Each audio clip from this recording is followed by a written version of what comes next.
Salam, xoş gördük hər birinizi əziz dostlarımız. Mən Azərbaycan dili və ədəbiyyat müəllimi İskəndərova Tunzadə. Bugün öyrənişsiz qrupunda paylaşdığım bir sualın izahı ilə qarşınızdayım. Bu sual, belə deyək ki, çox mübahisəli fikirlər doğurmuşdu. Yəni, bəziləri düzgün olduğunu deyirlər, bəziləri yanlışlıq olduğunu deyirlər bu sualda. Suala keçək. Hansı cümlədə əsas tərəfi fe'li bağlama olan fe'li birləşmənin tərkibində əsas tərəfi fe'li sifət olan fe'li birləşmə işlənir? Bir növ yanıltmaca bənzəyir. Amma bu tipli suallarda çaşmamaq üçün hər dəfə sualı mərhələli şəkildə həll etməyimiz lazımdır. Deməli, baxaq, uşaqlıq illərindən tanış olduğum zahirlə rastlaşanda keçmişi dönə-dönə xatırlayırdım. Bizdən nə istəyir? Deyir, hansı cümlədə əsas tərəfi fe'li bağlama olan fe'li birləşmə var. Deməli, birinci qayda fe'li birləşməni tapmalıyıq. Və əsas tərəfi necə olsa fe'li bağlama olsun. Və deyir ki, həmin o birləşmənin tərkibində əsas tərəf fe'li sifət olan fe'li birləşmə olsun. Yəni, birləşmə daxilində birləşmə. Gördünüzmü, əslində mərhələli şəkildə həll edəndə rahat tapa bilirik. Uşaqlıq illərindən tanış olduğum zahirlə rastlaşanda keçmişi dönə-dönə xatırladım. Dönə-dönəyə baxmırıq, çünki bu zərfdir. Uşaqlıq illərindən tanış olduğum zahirlə rastlaşanda. Fe'li bağlama tərkibində düzdür. Bizdən nə istəyir? Deyir ki, fe'li birləşmə olsun və əsas tərəfi fe'li bağlama olsun. Anda, əndə. Bu birinci mərhələnin qaydası. İkinci mərhələdə nə soruşur? Deyir ki, həmin birləşmənin, yəni bu birləşmənin içində əsas tərəfi fe'li sifət olan fe'li birləşmədə olsun. Uşaqlıq illərindən tanış olduğum. Gördünüzmü? Baxın, bu fe'li bağlama tərkibidir. Bunun içərisində də əsas tərəfi, yəni ikinci tərəfi fe'li sifət olan fe'li birləşmə var. Deməli, birincini götürürəm. İkinci, şəhərə göndərilməli məktubları toplayandan sonra hamısı bizə təhvil verdi. Burada bunu görəndə adətən birinci qaçırlar ki, burada fe'li bağlama işlənir. Xeyr, əzizlərim, fe'li bağlama heç vaxt qoşma ilə işlənə bilməz. Deməli, burada nəsə bir isimləşmə söhbəti var. İsimləşmə də nə isimləşə bilirdi təsriflənməyən formalarda? Məsdər və fe'li sifət. Diqqətlə baxanda görürəm, burada an var. Deməli, toplayandan sonra çıxışlıq hal şəkilsi qəbul etmiş fe'li sifətdir.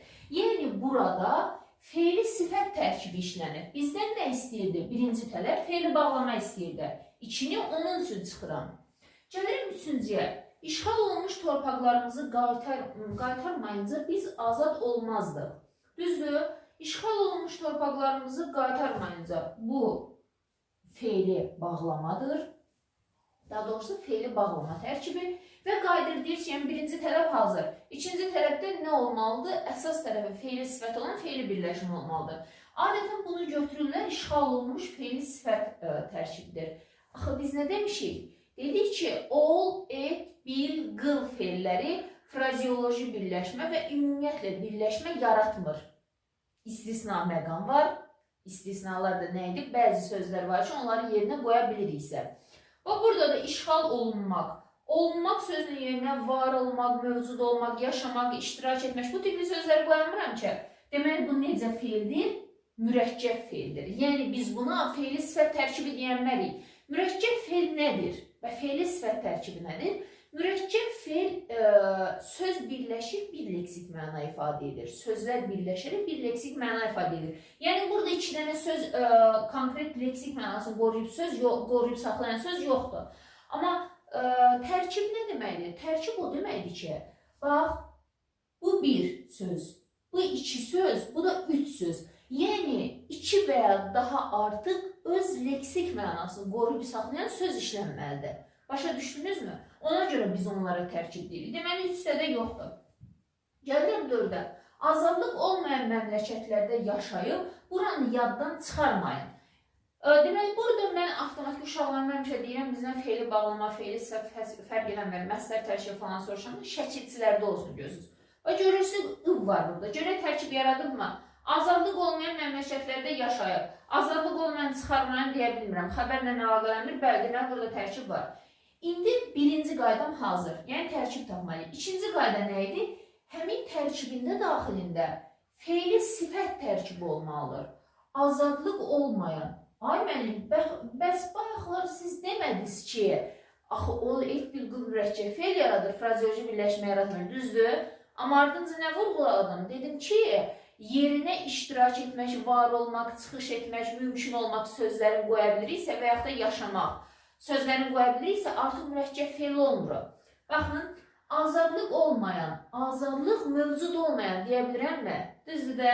Deməli, bax, bu bir sözdür, bu iki sözdür. Özündən əvvəl gələn sözü özünə tabi edib də, deməli, bu tərkibdir. Burada ikisi bir söz idi, tərkib deyildi. Amma bu artıq ayrı-ayrı söz gedir. İki söz birləşib, deməli, burada tərkib yarada bilər. 4'ü götürdüm. Sənin dediklərini ona çatdırandan sonra bayaq dediyim. Qoşma nə ilə işlənməz? Fe'li bağlama ilə işlənməz. Deməli, burada isimləşən bir söz var. Bu da görürəm ki, çıxışlı qaldı. An, ən də nədir? Fe'li sifət. Yəni, fe'li sifət çıxışlı qaldı işlənir burada. Burada fe'li bağlama tərkibi yoxdur. Baxıram, uşaqların yaxşı oxuyanlarını şəhərə göndərəndə anda, əndə fe'li bağlama. Bu bütövlükdə fe'li bağlama. Yəni, buradan bura qədər fe'li bağlama tərkibidir. İndi görək, burada fe'li sifət tərkibi var. Uşaqların yaxşı oxuyanlarını.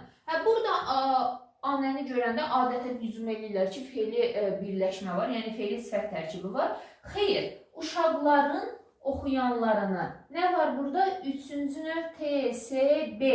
Yəni, fe'li birləşmə var. Düzdür, birinci tələbimə əməl olundu. Amma ikinci tələbim nə idi? Fe'li birləşmə olsun. Burada isə fe'li birləşmə yoxdur. İsmi birləşmə var. Cavabımız nə oldu? 1, 4.